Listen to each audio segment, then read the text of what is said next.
Seja bem-vindo ao canal Visagem e o Sobrenatural.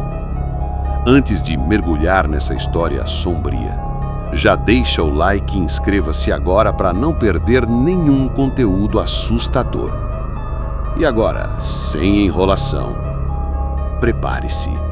A história já vai começar. Os Montes Apalaches sempre exerceram um fascínio estranho sobre viajantes, aventureiros e curiosos.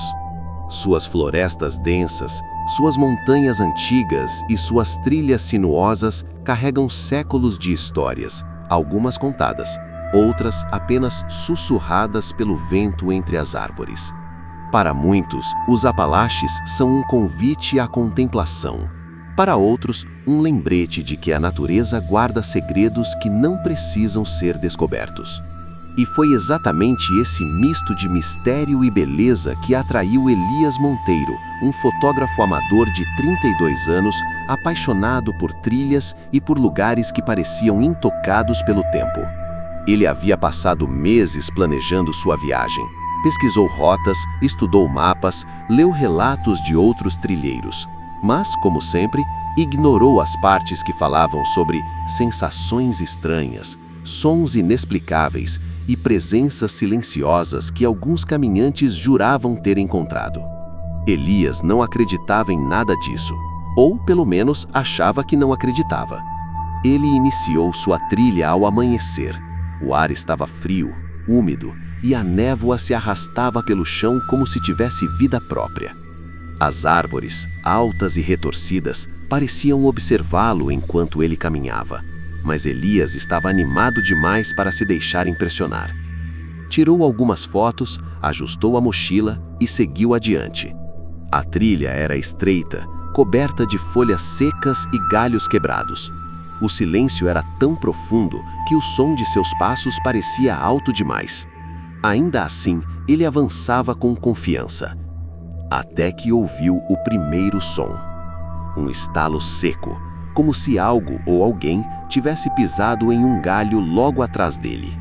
Elias parou. Olhou por cima do ombro. Nada.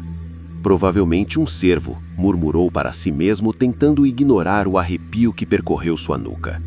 Conforme avançava, os sons se tornavam mais frequentes. Estalos, passos abafados, algo roçando na vegetação. Sempre atrás dele, sempre distante o suficiente para não ser visto, mas perto o bastante para ser ouvido.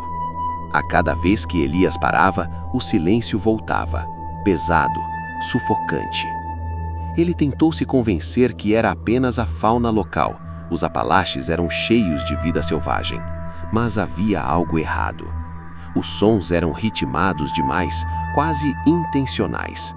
Foi então que ele viu o primeiro vulto.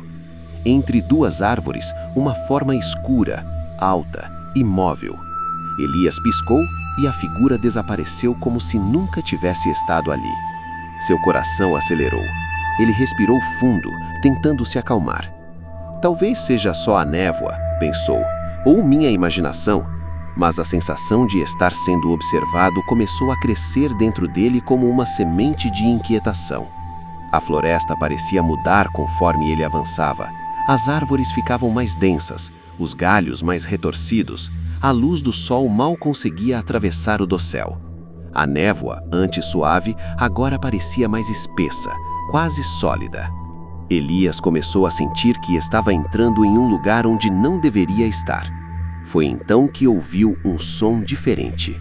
Não era um estalo, não era um animal, era um sussurro.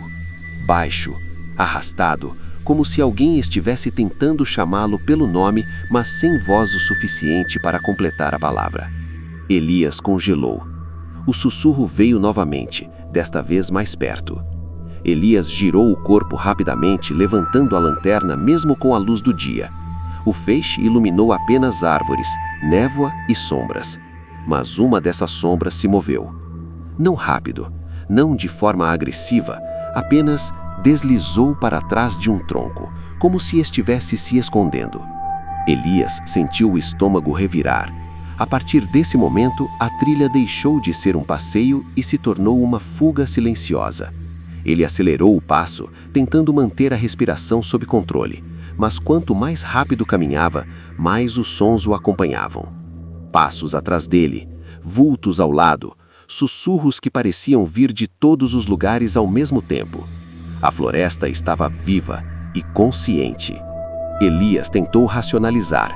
Talvez estivesse cansado, talvez estivesse sugestionado pelos relatos que havia lido, talvez... Um vulto cruzou a trilha bem à sua frente. Desta vez ele viu claramente uma forma humanoide, alta, magra, escura como carvão, movendo-se com uma fluidez impossível. Elias recuou, tropeçando em uma raiz. Caiu sentado no chão, o coração batendo tão forte que parecia ecoar pela floresta. Quando levantou a cabeça, o vulto havia sumido. Mas ele agora sabia, não estava sozinho. A decisão. Ele se levantou com dificuldade, limpou as mãos sujas de terra e tomou a única decisão sensata que lhe restava: voltar. Não importava o quanto tivesse caminhado, não importava o quanto quisesse completar aquela trilha. Algo dentro dele, algo primal, instintivo, gritava que ele precisava sair dali. Elias começou a retornar pelo mesmo caminho, mas a floresta parecia diferente, como se estivesse tentando confundi-lo. A névoa estava mais densa, os sons mais próximos, os vultos mais frequentes. Em certo momento, ele sentiu que algo passou correndo atrás dele. Não viu nada, mas ouviu claramente o som de passos rápidos e leves. Ele não olhou para trás, apenas correu. Correu até suas pernas queimarem, até sua respiração falhar, até finalmente ver a clareira que marcava o início da trilha. Quando saiu da sombra das árvores, o silêncio voltou. Mas não era o silêncio sufocante de antes, era o silêncio normal da natureza. Um silêncio que pela primeira vez pareceu acolhedor.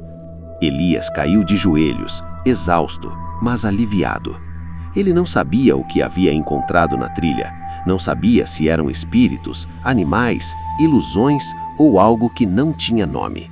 Mas sabia de uma coisa: nunca mais voltaria aos Montes Apalaches. E no fundo, tinha a sensação de que a floresta estava satisfeita com isso. Se quiser, posso expandir essa história, criar uma continuação, transformar em conto longo ou até mesmo desenvolver um livro inteiro inspirado nela. Quer seguir por esse caminho?